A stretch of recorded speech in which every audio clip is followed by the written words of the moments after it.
గుప్పెడు వేరుశనగగుళ్ళు లో ఫ్లేమ్లో పెట్టి మంచిగా వేయించుకోవాలి.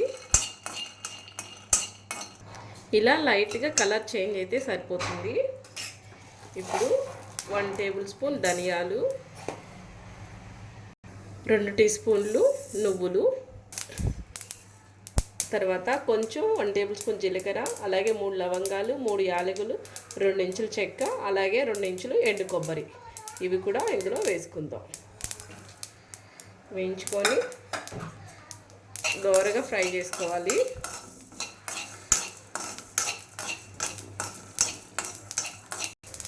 ఈ విధంగా ఫ్రై అయితే సరిపోతుంది. చిటపట్లాడుతున్నాయి కదా, ఇలా చాలన్నమాట. ఇప్పుడు స్టవ్ ఆఫ్ చేసుకుందాము. ఇప్పుడు ఒక మిక్సీ జార్ తీసుకొని మనం ఫ్రై చేసుకున్నవి మిక్సీలో యాడ్ చేసుకుందాం. ఇప్పుడు అదే మిక్సీ జార్లో కొంచెం పసుపు యాడ్ చేసుకుందాము. ఒక 1/2 టీ స్పూన్ అంత పసుపు, అలాగే ఉప్పు, సాల్ట్ అయినా వేసుకోవచ్చు. నేను ఇంకా రాళ్ళ ఉప్పు వేసుకున్నాను ఇక్కడ. అలాగే కారం, మీరు ఎంత తినగలరో అంత వేసుకోండి. నేను కొంచెం ఎక్కువ వేసుకుంటున్నాను, ఒక 3 టీ స్పూన్లు వేసాను. తర్వాత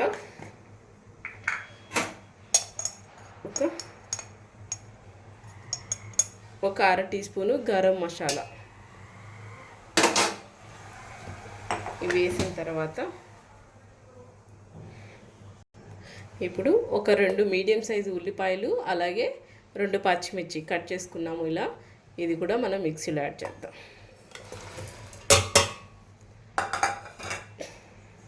చివరిగా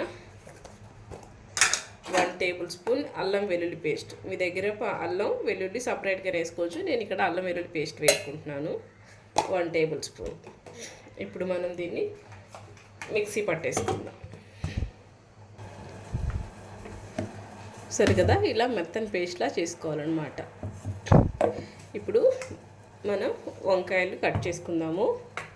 అందుకు కావాల్సింది ఒక 1/2 కేజీ తెల్ల వంకాయలు తీసుకున్నాను. ఇక్కడ మీరు ఏ వంకాయ అయినా తీసుకోవచ్చు.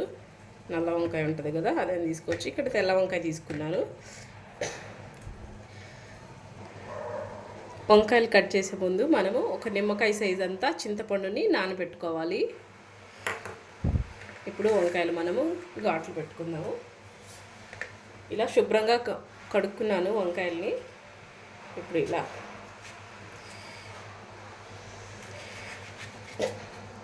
4 వైపులా కట్ చేసుకోవాలి. ఈ వంకాయ చాలామందికి తెలుసు, అయినా సరే నేను మళ్ళీ చేస్తున్నాను నా స్టైల్లో చూపిద్దామని.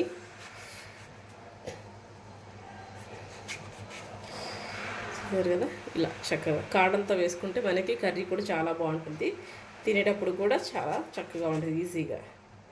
అలాగే పుచ్చులు ఉంటాయి, పుచ్చులు చూసి వేసుకోండి. పుచ్చు వచ్చింది కదా, తీసి పడేద్దాం. పుచ్చులు కూడా ఉంటాయి, జాగ్రత్త చూసి వేసుకోవాలి. ఇలా చూసుకోవాలి పుచ్చులు ఉన్నాయా లేదా అని.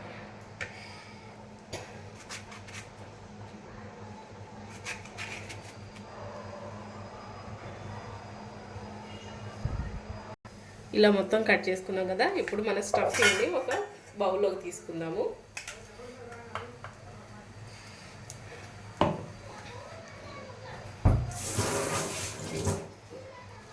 ఇప్పుడు వంకాయలు స్టఫ్ చేసుకుందాం. ఇలా చేత్తోనే బాగుంటుంది వేసుకోవటం వల్ల. స్పూన్తో అంటే ఎంత పర్ఫెక్ట్గా రాదనమాట. చేత్తోనే చక్కగా పెట్టేసుకోవచ్చు.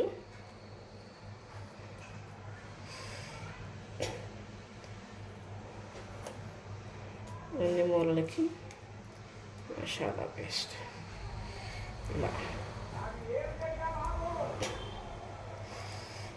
ఇలా అన్ని వంకాయలకి పెట్టేసుకుందాము.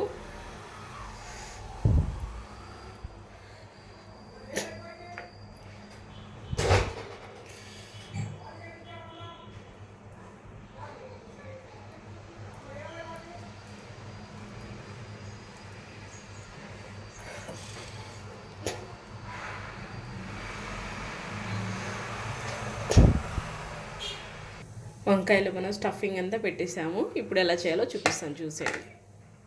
స్టవ్ ఆన్ చేసుకొని అదే కడాయిలో ఆయిల్.